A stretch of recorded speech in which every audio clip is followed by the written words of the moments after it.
Matahari baru saja naik ketika pasar Tanah Abang mulai menggeliat. Pedagang membuka gulungan kain berwarna-warni, aroma kopi tubruk bercampur dengan wangi kain baru memenuhi udara. Di antara keramaian itu, Sinta berdiri di depan kios kecil milik ibunya. Wajahnya teduh namun matanya menyimpan semangat yang tak biasa, seolah ia siap menghadapi apapun yang akan datang. Ia selalu menjadi daya tarik bagi para pembeli, bukan hanya karena parasnya yang cantik, tapi juga karena senyum yang tulus meski hidup mereka sederhana. Namun di balik keriuhan itu, bayangan gelap menggantung di langit-langit pasar.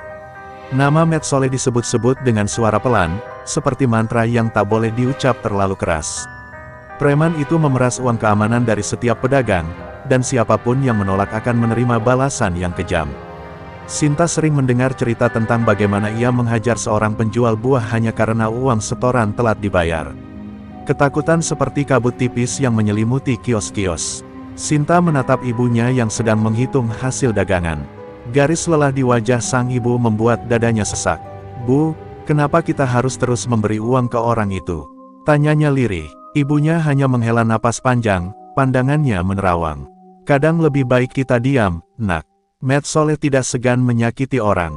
Kata-kata itu seperti belati yang menusuk hati Sinta, ia benci melihat ibunya hidup dalam ketakutan. Siang itu, saat panas mulai menggigit, Mat Soleh muncul bersama dua anak buahnya. Tubuhnya besar, bahunya lebar, dengan tato burung Garuda di lengan kiri. Sorot matanya tajam seperti pisau yang siap merobek siapa saja. Semua pedagang spontan menunduk, pura-pura sibuk dengan dagangan. Hanya Sinta yang tetap berdiri tegak, meski jantungnya berdegup kencang. Mat Soleh berjalan pelan, menghentikan langkahnya di depan kios Sinta. "Mana setoran bulan ini?" Suaranya berat, mengandung ancaman. Ibunya buru-buru menyerahkan amplop berisi uang, tangannya gemetar. Mat Soleh menerima tanpa senyum, lalu menatap Sinta dengan sorot licik. "Cantik sekali kamu, Sinta. Jangan bikin aku marah, ya. Pasar ini bisa jadi tempat yang berbahaya." Saat Mat Soleh pergi, Sinta menggigit bibir, matanya berkilat. Ada api yang belum pernah ia rasakan sebelumnya.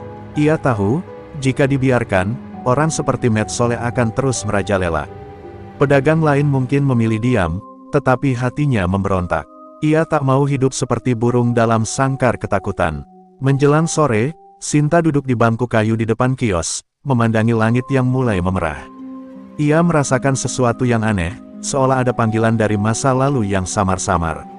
Entah mengapa, ia teringat pada neneknya, Ratna, yang dulu sering bercerita tentang keberanian dan keadilan. Nenek selalu berkata, perempuan boleh lembut, tapi dalam hatinya harus ada baja. Saat pasar mulai lengang, Sinta melangkah pulang dengan langkah pelan, pikirannya berkecamuk. Bayangan Mat Soleh dan wajah sedih ibunya silih berganti di kepalanya. Di dalam hatinya, ia bersumpah akan mencari cara untuk melawan. Ia belum tahu bagaimana, tapi ia yakin ada sesuatu dalam dirinya yang sedang menunggu untuk bangkit, sesuatu yang akan mengubah hidupnya dan seluruh pasar Tanah Abang untuk selamanya. Malam itu, langit Tanah Abang bertabur bintang, namun hati Sinta terasa berat. Ia duduk di beranda rumah sederhana mereka, memandangi lampu-lampu pasar yang masih berkelip di kejauhan. Kata-kata Mat Soleh siang tadi terus bergema di kepalanya. Pasar ini bisa jadi tempat yang berbahaya. Amarah bercampur ketakutan membuat dadanya sesak. Ia tahu, hidup mereka tak akan pernah tenang selama preman itu berkuasa. Ketika ibunya telah tertidur, Sinta masuk ke kamar neneknya yang sudah lama tak dibuka.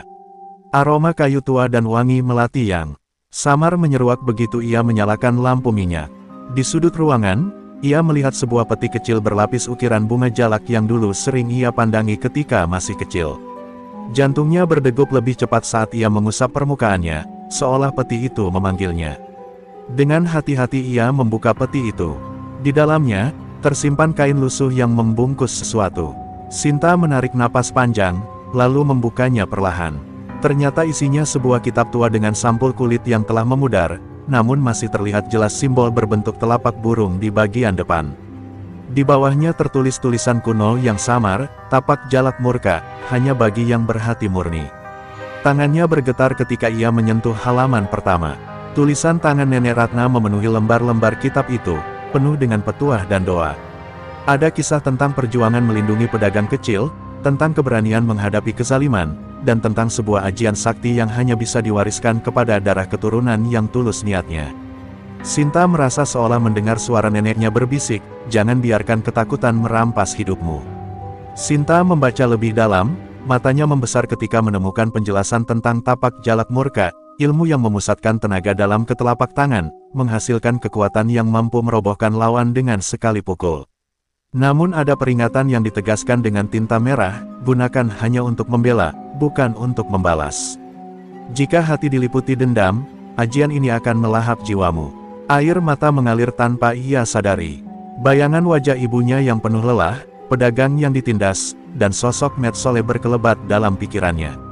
Di saat yang sama, ia merasakan sesuatu yang hangat menyala di dadanya, seperti bara kecil yang siap menyala menjadi api. Untuk pertama kalinya sejak ancaman Met Soleh, ia merasakan harapan. Ketika jarum jam mendekati tengah malam, Sinta menutup kitab itu dengan penuh hormat. Ia tahu jalannya tak akan mudah. Ajian itu bukan sekadar ilmu, melainkan tanggung jawab besar. Namun keberanian yang diwariskan Nenek Ratna kini mulai tumbuh di dalam dirinya. Ia berjanji pada dirinya sendiri, ia akan belajar, apapun risikonya, demi melindungi ibunya dan seluruh pasar. Sinta menatap keluar jendela, melihat bayangan dirinya di kaca. Gadis yang tadi siang hanya bisa menahan amarah kini tampak berbeda, matanya memantulkan tekad yang baru. Di luar, angin malam bertiup pelan, seolah membawa restu dari arwah Ratna. Di dalam hatinya, Sinta tahu, inilah awal dari perjalanan panjang menuju takdir yang telah disiapkan untuknya. Malam berikutnya, Sinta kembali membuka kitab tua warisan neneknya. Ia membaca ulang bagian yang menjelaskan syarat mempelajari ajian tapak jalak murka, mencari seorang saksi yang pernah mengenal Ratna, lalu berlatih di tempat yang sunyi agar hati bisa bersih dari keraguan. Nama yang tertera di catatan itu membuatnya tercenung, Pak Wirya, pedagang tua yang menjual pisau dapur di ujung lorong pasar.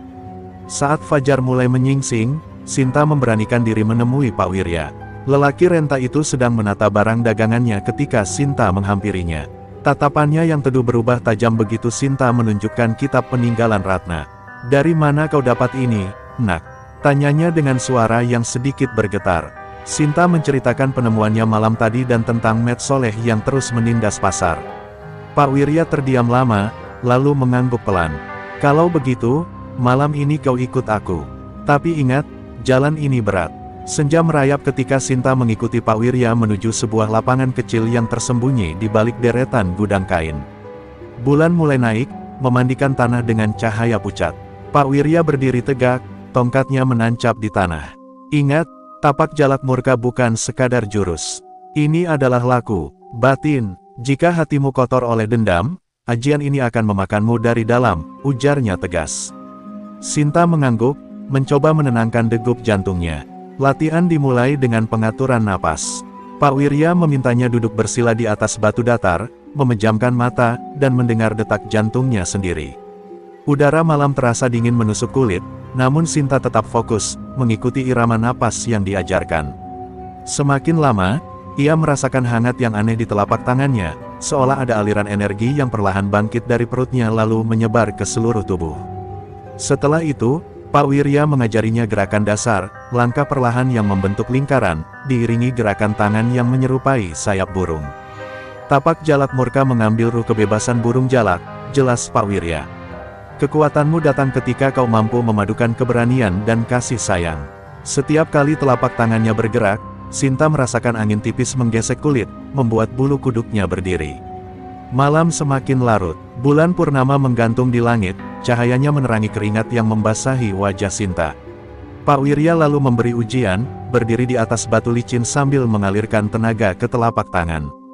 "Jangan biarkan pikiranmu kemana-mana," katanya. "Bayangkan orang-orang yang ingin kau lindungi." Sinta membayangkan wajah ibunya, para pedagang, dan pasar yang kembali damai. Perlahan, di telapak tangannya muncul kilau samar berbentuk jejak cakar burung. Kilau itu tiba-tiba memercik lebih terang, membuat Sinta terkejut. Pak Wirya tersenyum tipis. "Kau memang keturunan Ratna," katanya bangga. "Tapi ingat, ini baru permulaan. Kau harus terus mengasah hatimu, bukan hanya tenagamu. Met Soleh akan menjadi ujian terbesarmu, dan hanya dengan keberanian yang tulus kau bisa menaklukkannya." Ketika latihan usai, Sinta menatap kedua telapak tangannya yang kini terasa hangat dan ringan. Ada rasa gentar sekaligus harapan yang membuncah di dadanya. Malam itu, di bawah bulan purnama dan pandangan Pak Wirya yang penuh keyakinan, Sinta menyadari bahwa ia sedang melangkah menuju takdir besar. Tapak Jalak Murka bukan sekadar warisan, itu adalah janji yang harus ia tepati demi melindungi orang-orang yang ia cintai. Pagi itu, sinar matahari yang baru muncul terasa berbeda bagi Sinta. Tubuhnya masih terasa hangat setelah latihan semalam bersama Pak Wirya. Setiap kali ia menatap telapak tangannya, kilau samar yang pernah muncul di bawah bulan purnama seolah masih meninggalkan jejak. Namun bersama rasa kagum itu, terselip kegelisahan, ia tahu Met Soleh tak akan tinggal diam lama. Ketika siang menjelang, pasar kembali ramai. Suara penjual menawarkan kain, aroma sate yang mengepul, dan teriakan pedagang sayur menciptakan paduan khas Tanah Abang. Sinta membantu ibunya melayani pembeli, mencoba menyembunyikan ketegangan di balik senyum. Namun sorot matanya terus menyapu kerumunan, mencari tanda-tanda bahaya. Ketakutannya terbukti. Dari kejauhan, ia melihat Met Soleh berjalan dengan langkah berat, ditemani dua anak buah yang mengapitnya seperti bayang-bayang gelap. Suasana pasar yang semula riuh mendadak meredup, percakapan para pedagang terputus, dan udara seperti tertahan. Met Soleh berhenti di depan kios mereka, bibirnya menyeringai dingin. "Sinta," ucapnya, suaranya dalam dan berbahaya, "kemarin ibumu telat memberi uang keamanan. Kau tahu apa yang terjadi pada orang yang mencoba main-main denganku?" Tangannya yang besar memukul pelan meja kios, cukup untuk membuat gelas air di atasnya berguncang. Ibu Sinta pucat pasi, berusaha menenangkan, namun Met Soleh menatap langsung ke arah Sinta, seolah menantang keberaniannya. Sinta menarik napas dalam-dalam, mencoba mengingat ajaran Pak Wirya, keberanian yang tulus, bukan kemarahan, yang menjadi sumber kekuatan. Namun kilasan, bayangan ibunya yang ketakutan dan para pedagang yang selalu diperas membuat darahnya mendidih. Ia menggenggam telapak tangannya, merasakan hawa hangat yang mulai bangkit dari dalam tubuhnya. Untuk sesaat, ia hampir melepaskan tenaga tapak Jalak Murka yang baru ia kuasai. Namun pada detik terakhir, kata-kata Pak Wirya kembali terngiang, "Ajian ini bukan untuk membalas dendam. Gunakan hanya untuk melindungi." Sinta menahan diri. Ia melangkah maju sedikit, matanya tajam namun suaranya tenang. "Kami sudah memberi sesuai yang kau minta, Met Soleh. Jangan lagi mengganggu ibuku atau para pedagang di sini." Kalimat itu sederhana, tapi keluar dengan kekuatan yang mengejutkan dirinya sendiri. Met Soleh mendengus, tampak terkejut sekaligus terhina. Ia melangkah lebih dekat, jarak mereka kini hanya sejengkal. "Berani kau bicara begitu padaku?" geramnya. Dalam sekejap, ia meraih lengan Sinta. Refleks, Sinta memutar tubuhnya, gerakan yang ia pelajari semalam, lalu melepaskan diri dengan kelincahan yang tak disangka siapapun di sekeliling mereka. Met Soleh tersentak, sementara kerumunan mulai berbisik kagum. Wajah Met Soleh mengeras. "Kau akan menyesal," katanya dingin sebelum pergi dengan tatapan penuh ancaman. Sinta berdiri tegak, meski jantungnya berdegup kencang. Ia tahu ia baru saja melewati ujian pertamanya, dan itu hanya awal dari badai yang akan datang. Dalam hatinya, ia berjanji akan menguasai ilmunya sepenuhnya, agar kelak ia cukup kuat melindungi orang-orang yang ia cintai dari bayang kejam yang terus membayangi pasar. Malam itu, udara di Tanah Abang terasa lebih berat dari biasanya. Lampu-lampu kios berpendar samar, memantulkan bayang-bayang panjang di antara tumpukan kain. Sinta baru saja selesai membantu ibunya menutup kios ketika suara gaduh terdengar dari arah barat pasar. Orang-orang berlari kecil, wajah mereka pucat diterangi sinar obor. "Kios Pak Harun kebakaran!" teriak seseorang, suaranya parau karena panik. Sinta spontan berlari menuju sumber api. Lidah-lidah merah menjilat gulungan kain, membubung ke udara bersama asap pekat yang mulai memenuhi lorong. Para pedagang kalut, sebagian berusaha menyelamatkan dagangan, sebagian lagi hanya bisa menatap dengan ngeri. Di tengah hiruk-pikuk itu, Sinta melihat dua sosok berjaket gelap berlari menjauh. Sekilas ia mengenali salah satunya, anak buah Met Soleh. Dada Sinta berdegup, amarahnya bergolak. Api makin menggila, membakar kayu dan kain yang mudah tersulut. Orang-orang berteriak meminta tolong, namun sebagian takut mendekat karena kobaran begitu besar. Sinta melangkah maju tanpa ragu. Ia mengingat latihan bersama Pak Wirya, tentang mengatur napas dan mengalirkan tenaga ke seluruh tubuh. Udara panas menyengat kulitnya, tapi ia memusatkan pikiran, merasakan hawa hangat dari dalam tubuhnya yang kini melindungi dari panas. Dengan cekatan, ia membantu mengangkat beberapa gulungan kain keluar dari kios yang hampir ambruk. Tangannya terasa lebih kuat, meski kepalanya berputar oleh asap. Seorang ibu yang terperangkap di dekat pintu kios menjerit minta tolong. Tanpa berpikir panjang, Sinta melompat melewati pecahan kayu yang terbakar, lalu menarik ibu itu keluar tepat sebelum langit-langit kios runtuh. Warga yang melihat keberanian Sinta bersorak kecil meski masih diliputi ketakutan. Beberapa orang memberanikan diri ikut membantu setelah melihatnya selamat dari kobaran api. Bersama-sama mereka membentuk rantai manusia, menyiramkan air seadanya dan menyelamatkan barang dagangan yang masih bisa diambil. Sinta terus bergerak, meskipun napasnya semakin berat dan peluh bercampur jelaga membasahi wajahnya. Di tengah kepanikan, Sinta menangkap sosok Mat Sole berdiri di kejauhan, wajahnya samar diterangi cahaya api. Tatapannya dingin, seolah menikmati kekacauan itu. Saat mata mereka bertemu, Mat Sole mengangkat alisnya sedikit, lalu menghilang ke balik kegelapan lorong pasar. Genggaman Sinta di ujung kain yang ia selamatkan mengeras. Ia tahu kebakaran ini bukan sekadar musibah, ini peringatan. Api akhirnya berhasil dikendalikan setelah warga bergotong royong hampir setengah malam. Banyak kios hangus, tapi tak ada korban jiwa, berkat keberanian Sinta yang pertama kali menerobos bahaya. Ketika semua mulai tenang, Pak Wirya muncul di sisi Sinta, menepuk bahunya lembut. "Kau sudah melangkah di jalan yang benar, Nak. Tapi orang seperti Mat Sole tidak akan berhenti sampai kau berdiri tegak menghadangnya." Sinta menatap bara yang masih mengepul dari sisa kebakaran.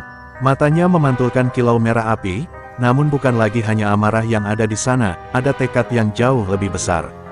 Malam itu, di antara sisa asap dan kain yang hangus, ia bersumpah akan menuntaskan latihan tapak jalak murka hingga sempurna. Mat Sole telah menyalakan api, dan Sinta akan memastikan nyala keberanian di dalam dirinya tak pernah padam. Sejak malam kebakaran, pasar Tanah Abang terasa berbeda bagi Sinta. Para pedagang memang mulai bangkit membereskan kios mereka, namun bayang-bayang ketakutan masih menyelimuti udara. Sinta membantu ibunya membersihkan kain yang terkena jelaga, tapi pikirannya terus melayang pada sosok Mat Sole yang berdiri dingin di balik asap, seolah menantangnya secara diam-diam. Suatu sore, saat pasar mulai lengang, seorang anak kecil berlari ke kios Sinta sambil membawa lipatan kertas. "Kak Sinta, tadi ada orang titip surat buat kakak," ujarnya polos.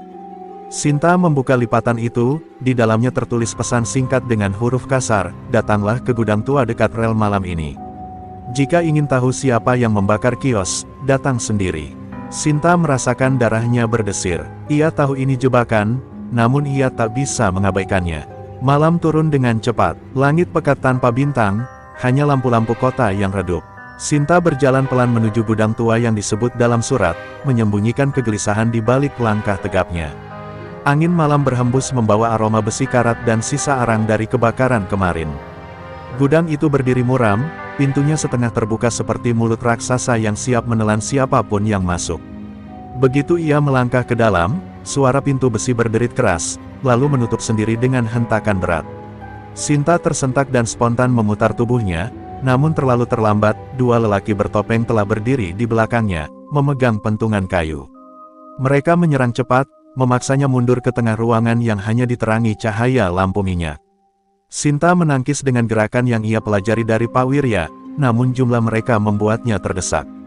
Dari balik bayang-bayang, muncul Mat Sole, tersenyum sinis. "Kau pikir kau bisa bermain api denganku, Sinta?" katanya, suaranya bergema di ruang kosong. "Kau membuatku kehilangan muka di pasar. Sekarang kau akan belajar bagaimana rasanya menjadi orang yang tidak tahu tempatnya."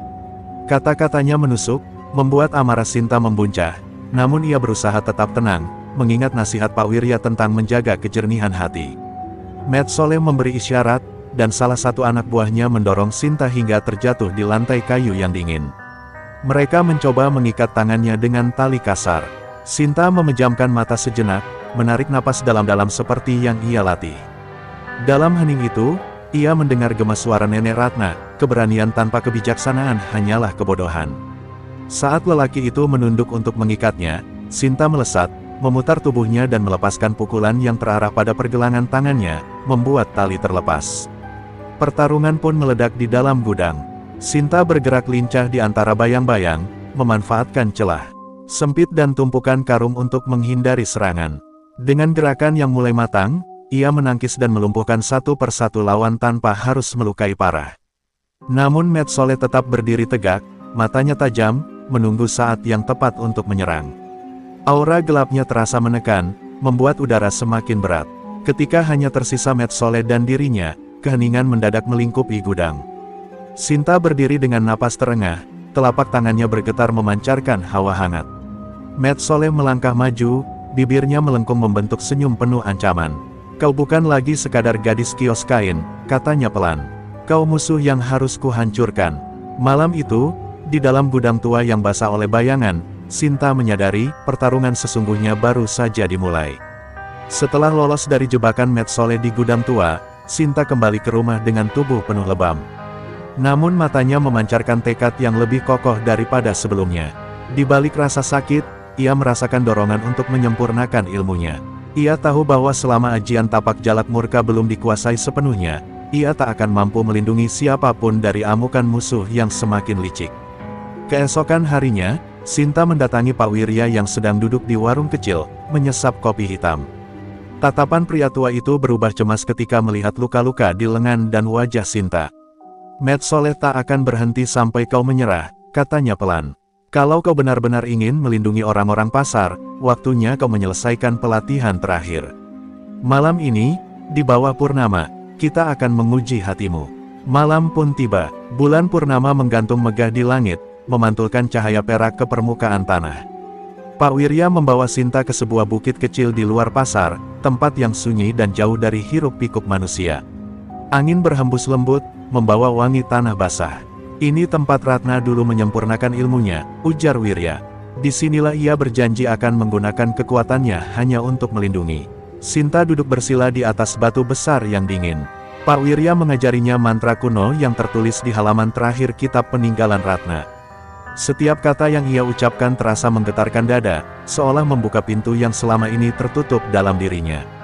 Perlahan, ia memusatkan napas, membayangkan wajah orang-orang yang ingin ia lindungi, ibunya, para pedagang, bahkan anak-anak kecil yang berlari riang di lorong-lorong pasar. Hawa hangat mulai berkumpul di telapak tangannya, semakin lama semakin kuat. Sinar samar menyerupai jejak burung jalak perlahan muncul, berdenyut seiring detak jantungnya. Pak Wirya berdiri tak jauh, mengawasinya dengan penuh kebanggaan sekaligus kehati-hatian. "Jangan biarkan amarah memimpinmu," pesannya. "Hanya hati yang jernih yang bisa menuntun kekuatan ini." Tiba-tiba, angin malam bertiup lebih kencang, membuat dedaunan bergesekan seperti bisikan rahasia. Sinta merasakan energi di dalam dirinya membesar, seolah hendak meledak. Sekilas, ia teringat wajah Met Sole dan ancaman yang terucap di gudang. Kemarahan mulai merayap, namun ia segera mengusirnya, menggantinya dengan bayangan ibunya yang tersenyum. Perlahan, hawa panas itu berubah menjadi kehangatan yang menenangkan.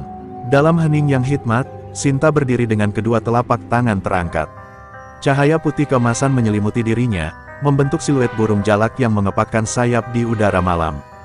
Tenaga dalam yang selama ini terpendam kini menyatu dengan keberanian dan belas kasihnya. Pak Wirya tertegun melihat pancaran kekuatan yang murni dan tak lagi liar. "Ratna pasti bangga padamu," bisiknya lirih. Ketika latihan selesai, Sinta menatap kedua telapak tangannya yang masih memancarkan sisa cahaya. Ia merasa lebih ringan, seolah beban di pundaknya berganti menjadi keyakinan yang kukuh. Malam itu, di bawah purnama yang bersinar terang, Sinta tahu ia telah mencapai puncak ajian tapak jalak murka. Namun ia juga sadar, keberhasilan ini bukan akhir, melainkan permulaan dari pertempuran yang akan menentukan nasib seluruh pasar Tanah Abang. Fajar di Tanah Abang tampak tenang, namun di balik kesunyian pagi itu, Sinta merasakan firasat buruk. Setelah malam sebelumnya berhasil menyempurnakan ajian tapak jalak murka, pikirannya kini lebih jernih, tetapi hatinya tahu Met Sole akan segera datang menuntut balas. Ia membantu ibunya menata kain di kios dengan gerakan hati-hati, matanya terus melirik ke lorong-lorong pasar yang mulai dipadati pedagang. Menjelang siang, suasana yang semula biasa berubah mencekam. Dari kejauhan terdengar derap langkah berat, diiringi suara tawa kasar yang memecah keriuhan pasar. Met Sole muncul bersama 6 orang anak buahnya. Warga yang melihat segera mundur, beberapa menutup kios dengan tergesa-gesa. Hening yang aneh melingkupi seluruh lorong, seolah pasar itu menahan napas menunggu sesuatu yang tak terelakkan. Met Soleh melangkah maju, matanya menyapu kerumunan hingga berhenti pada Sinta. "Kau rupanya masih berani berdiri di sini," katanya dengan nada mengejek. "Kau pikir keberanian kecilmu di gudang sudah cukup untuk menantangku?" Suaranya menggema di antara kios-kios, membuat beberapa orang berjongkok ketakutan. Sinta menatapnya tenang, meski telapak tangannya mulai hangat oleh tenaga yang ia kumpulkan diam-diam. "Aku tak akan membiarkanmu terus menindas orang-orang di sini," jawab Sinta, suaranya tegas namun penuh ketenangan. "Jika kau benar-benar punya nyali, hentikan ini sekarang. Pasar ini bukan milikmu." Kata-katanya, meskipun diucapkan tanpa teriakan, meluncur seperti anak panah yang menembus kesombongan Met Soleh. Lelaki itu tertawa kasar, lalu memberi aba-aba pada anak buahnya. Pertarungan pun pecah. Para pengikut Met Soleh menyerbu, membawa pentungan dan rantai besi. Sinta bergerak cepat, tubuhnya seolah mengikuti irama napas yang ia latih bersama Pak Wirya. Setiap langkahnya lincah, setiap gerakan tangannya tepat sasaran, membuat lawan-lawannya terpelanting tanpa ia perlu melukai mereka terlalu dalam. Warga yang semula ketakutan mulai menatap dengan campuran harapan dan kagum. Met Soleh akhirnya turun tangan sendiri. Tubuhnya yang besar melompat ke arah Sinta, pukulannya menderus seperti badai. Sinta menghindar dengan gesit, namun satu serangan menghantam bahunya, membuatnya hampir terjatuh. Ia segera menstabilkan diri, memusatkan tenaga tapak jalak murka ke dalam telapak tangan. Rasa hangat berubah menjadi cahaya yang berdenyut lembut, memancarkan keberanian dan ketenangan sekaligus.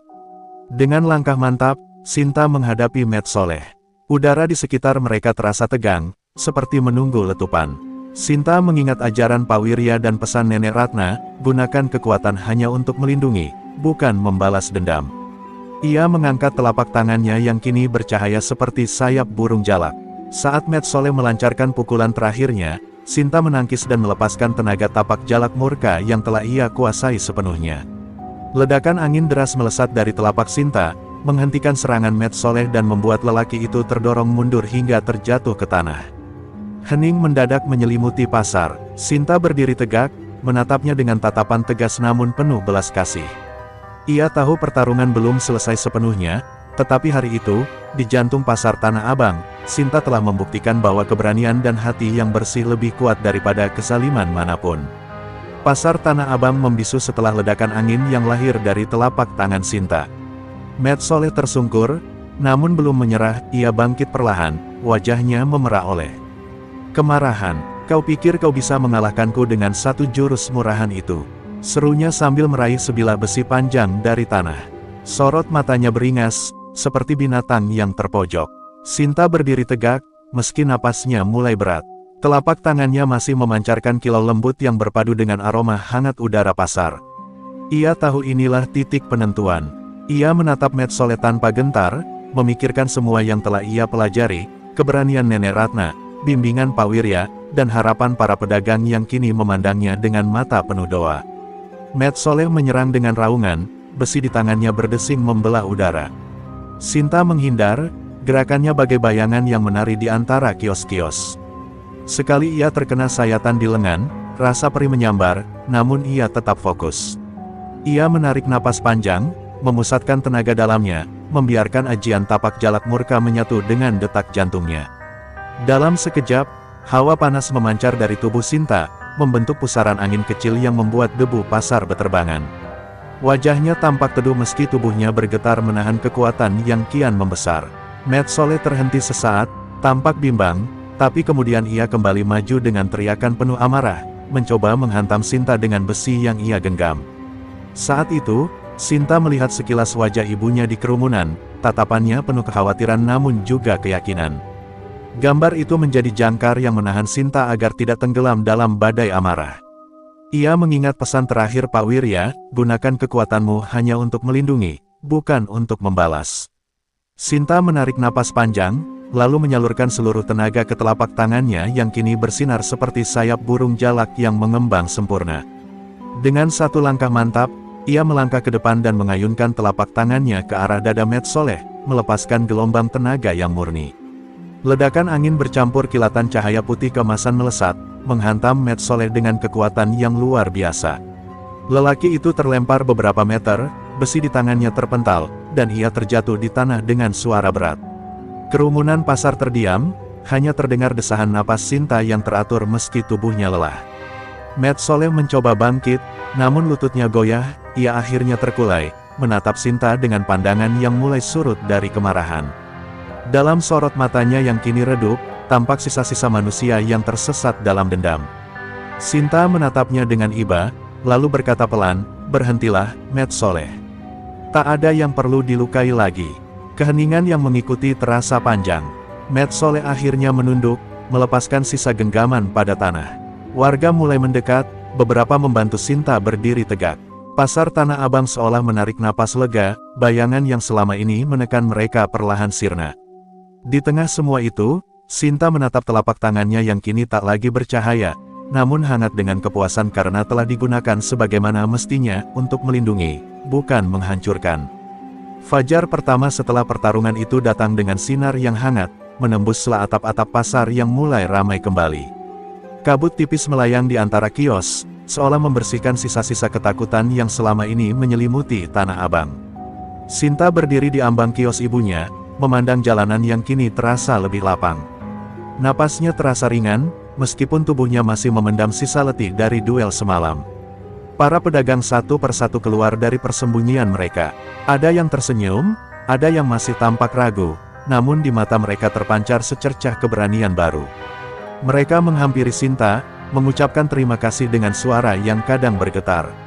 "Kau sudah menyelamatkan kami," ujar seorang bapak tua penjual buah, matanya berkaca-kaca. Sinta hanya mengangguk, merasa hangat mendengar kata-kata itu. Met Soleh sendiri terbaring di sudut pasar, tubuhnya diperban seadanya oleh warga yang menemukan sedikit welas asih meski pada lelaki itu. Ia menatap langit dengan mata kosong, seolah sedang menimbang hidupnya kembali. Untuk pertama kali sejak mereka bertemu, Sinta melihat di wajahnya bukan lagi kemarahan, melainkan penyesalan yang samar. Ia memutuskan untuk tidak mengusir lelaki itu, memberi kesempatan baginya untuk menebus masa lalu. Pak Wirya datang membawa segelas air hangat dan senyum tenang. "Kau telah melewati ujian terberat, Sinta," katanya sambil menepuk bahunya.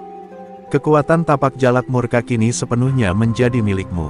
Ingatlah, kekuatan itu akan selalu menguji hatimu. Gunakan hanya untuk melindungi, seperti yang telah kau lakukan semalam." Sinta mengangguk mantap, menyadari beban sekaligus kehormatan yang kini melekat pada dirinya. Siang menjelang, dan pasar kembali hidup dengan suara tawar-menawar yang akrab.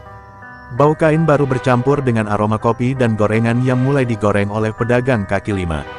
Wajah-wajah yang tadinya penuh cemas kini tampak lebih lega. Anak-anak kecil berlarian sambil tertawa, seolah tak lagi takut melewati lorong tempat Met Soleh pernah berkuasa. Semua itu membuat Sinta merasa perjuangannya tidak sia-sia. Di tengah keriuhan baru itu, Sinta meluangkan waktu untuk duduk bersama ibunya di depan kios mereka. Sang ibu menggenggam tangannya erat, matanya masih menyisakan air mata bahagia. "Kau telah menjadi seperti Ratna dulu," katanya lirih.